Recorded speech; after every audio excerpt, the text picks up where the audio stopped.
내가 왜 그렇게 남 눈치를 보고 살고 있을까? 나를 비웃는 것 같은 시선, 무심코 던진 평가, 그리고 남들이 나를 어떻게 생각할까라는 그 지독한 감옥 속에 자신을 가두지는 않으셨습니까? 쇼펜하우어는 말했습니다. 우리는 우리 존재의 4분의 3을 타인이 되기 위해 내던진다. 평생 남의 눈에 비친 가짜 나를 가꾸느라 정작 내 안에 있는 진짜 나를 굶겨 죽이고 있습니다. 이 영상이 끝날 때쯤 당신은 그 무거운 쇠사슬을 끊어내게 될 것입니다. 남의 머릿속이라는 좁고 왜곡된 공간에서 당신의 소중한 행복을 꺼내오는 법, 지금 시작합니다. 타인의 머릿속은 당신의 집이 아니다. 쇼펜하우어는 인간의 허영심을 가장 어리석은 감정으로 보았습니다. 타인의 평가는 바람에 날리는 먼지와 같습니다. 그런데 우리는 그 먼지를 모아 금처럼 쌓아두려 합니다. 남의 시선은 본질이 아니다. 남이 나를 천재로 보든 바보로 보든 나의 본질은 변하지 않습니다. 그들의 평가는 당신의 가치를 결정하는 척도가 아니라 그들 각자가 세상을 보는 수준을 스스로 고백하는 것에 불과합니다. 그렇기에 타인의 머릿속은 당신의 진정한 행복이 거처하기에는 너무나 좁고 변덕스러우며 보잘것없는 장소입니다. 이제 그 타인이라는 거울들을 치워버리고 오직 당신 자신의 내면이 비추는 빛을 따라 묵묵히 걸어가십시오. 비교의 지옥. 왜 나는 저 사람보다 못할까? 라는 생각은 타인이 정해놓은 기준에 나를 맞추려는 노예의 생각입니다. 쇼펜하우어는 말했습니다. 모든 불행은 비교에서 시작된다고. 비교는 나의 고유함을 타인의 복사본으로 만드는 자발적인 학대입니다. 타인이라는 잣대에 당신을 억지로 구부려 맞추지 마십시오. 당신은 남보다 앞서기 위해 태어난 것이 아니라 오직 어제의 나보다 깊어지기 위해 존재하는 것입니다. 세상의 기준에서 벗어나 스스로의 주인이 되는 순간 비로소 비교할 수 없는 당신만의 고결한 평온이 시작됩니다. 내면의 자산만이 유일한 구원이다. 왜 우리는 남의 눈치를 볼까요? 내 안이 텅 비어 있기 때문입니다. 내 안에 즐길 것이 없고 내 사유의 힘이 약할 때 우리는 밖에서 구걸을 합니다. 나 좀 봐줘. 나 괜찮은 사람이라고 말해줘. 그러나 타인의 인정은 결코 채워지지 않는 빛과 같습니다. 받는 순간 안도하지만 곧 더 많은 인정을 요구하게 됩니다. 이때부터 인생은 자기 삶을 사는 것이 아니라 타인의 반응을 관리하는 일이 됩니다. 쇼펜하우어는 말합니다. 인간의 가치는 그가 혼자 있을 때 무엇을 가지고 있는가에 달려있다고. 내면이 풍부한 사람은 침묵 속에서도 지루하지 않고 외면당해도 흔들리지 않습니다. 그래서 내면의 자산만이 유일한 구원입니다. 지적인 고독. 쇼펜하우어는 정신적으로 풍요로운 사람은 혼자 있을 때 가장 완벽한 자유를 누린다고 했습니다. 타인의 칭찬은 마약과 같아서 먹을수록 더 큰 자극을 원하게 되지만 내면의 성장은 스스로를 단단하게 만듭니다. 격의 차이. 호랑이는 양들의 시선에 신경 쓰지 않습니다. 당신이 호랑이가 된다면 양들이 뒤에서 내뱉는 메아리 같은 비난에 고개를 돌리시겠습니까? 마음의 해방. 눈을 감고 생각해보세요. 당신을 괴롭혔던 그 사람들의 평가는 10년 뒤에도 남아있을까요? 아니, 당장 내일 그들이 당신을 잊는다 해도 당신의 삶은 계속됩니다. 쇼펜하우어가 우리에게 남긴 마지막 위로는 이것입니다. 남의 시선에서 자유로워지는 순간 인간은 비로소 신적인 평온함을 맛본다. 남들이 당신을 어떻게 보든 그것은 그들의 몫입니다. 당신의 몫은 그저 당신 자신으로 당당히 존재하는 것뿐입니다. 이제 그만 타인의 머릿속에서 나오세요. 당신의 행복은 당신의 가슴 속에 이미 준비되어 있습니다. 오늘 밤은 남을 위한 생각 대신 고생한 당신 자신을 위해 깊은 잠을 청하시길 바랍니다. 당신은 그 자체로 이미 충분합니다. 쇼펜하우어가 그의 평생 역작인 의지와 표상으로서의 세계를 세상에 내놓았을 때 그는 자신이 세상을 뒤흔들 줄 알았습니다. 하지만 현실은 냉혹했습니다. 책은 나오자마자 파지함으로 직행했고 평단과 대중은 그를 철저히 외면했습니다. 그가 베를린 대학에서 강의를 열었을 때 당시 최고의 스타였던 헤겔의 강의실에는 수백 명의 학생들이 몰려들었지만 쇼펜하우어의 강의실에는 고작 서너 명만이 앉아 있었습니다. 결국 그는 강의를 포기해야만 했습니다. 그는 무려 30년이라는 긴 세월 동안 단 한 명의 지지자도 없이 철저한 무명으로 살았습니다. 남들의 시선으로만 본다면 그는 완벽한 실패자였습니다. 하지만 그는 타인의 비웃음과 무관심에 자신을 맞추지 않았습니다. 그는 매일 똑같은 시간에 산책을 하고 혼자 식사를 하며 남들이 알아주지 않는 진리를 묵묵히 써내려갔습니다. 그는 말했습니다.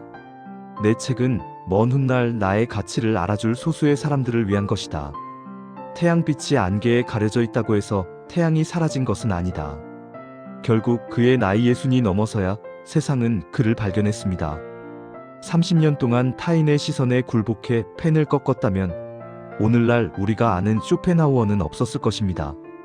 쇼펜하우어를 견디게 한 것은 타인의 박수가 아니라 스스로에 대한 확신이었습니다. 세상이 당신을 몰라본다고 해서 당신의 가치가 깎이는 것은 아닙니다. 그것은 단지 세상의 눈에 아직 안개가 끼어 있을 뿐입니다. 타인의 인정이라는 국어를 멈출 때 당신은 비로소 쇼펜하우어처럼 무너지지 않는 자기 삶의 입법자가 될 수 있습니다. 내가 왜 그렇게 남 눈치를 보고 살고 있을까?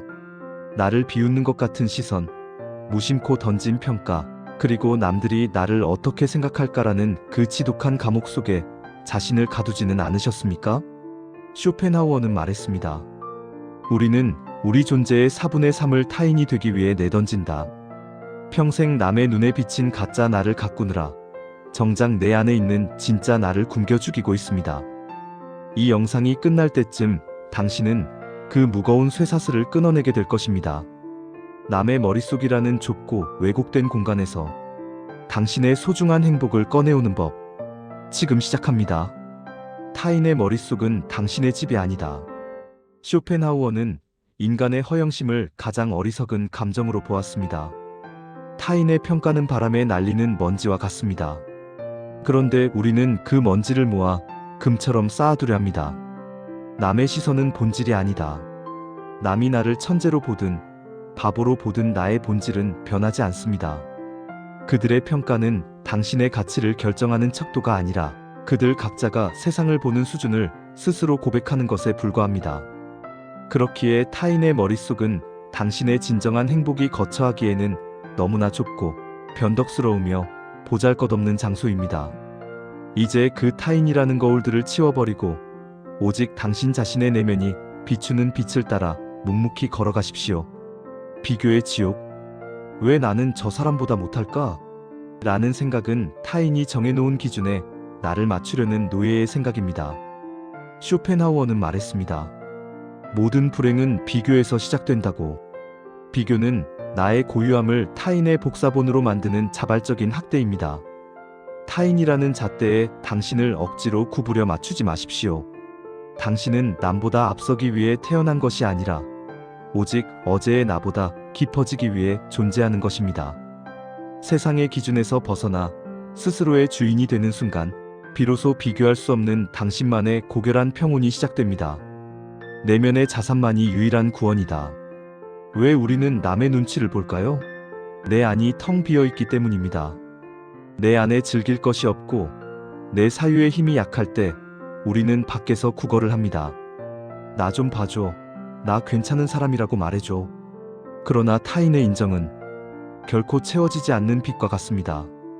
받는 순간 안도하지만 곧 더 많은 인정을 요구하게 됩니다.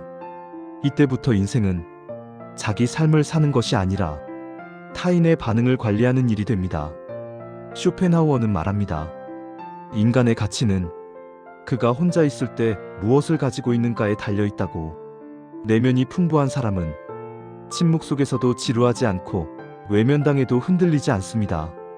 그래서 내면의 자산만이 유일한 구원입니다. 지적인 고독. 쇼펜하우어는 정신적으로 풍요로운 사람은 혼자 있을 때 가장 완벽한 자유를 누린다고 했습니다. 타인의 칭찬은 마약과 같아서 먹을수록 더 큰 자극을 원하게 되지만 내면의 성장은 스스로를 단단하게 만듭니다. 격의 차이. 호랑이는 양들의 시선에 신경 쓰지 않습니다. 당신이 호랑이가 된다면 양들이 뒤에서 내뱉는 메아리 같은 비난에 고개를 돌리시겠습니까? 마음의 해방. 눈을 감고 생각해 보세요. 당신을 괴롭혔던 그 사람들의 평가는 10년 뒤에도 남아있을까요? 아니, 당장 내일 그들이 당신을 잊는다 해도 당신의 삶은 계속됩니다. 쇼펜하우어가 우리에게 남긴 마지막 위로는 이것입니다. 남의 시선에서 자유로워지는 순간, 인간은 비로소 신적인 평온함을 맛본다. 남들이 당신을 어떻게 보든 그것은 그들의 몫입니다.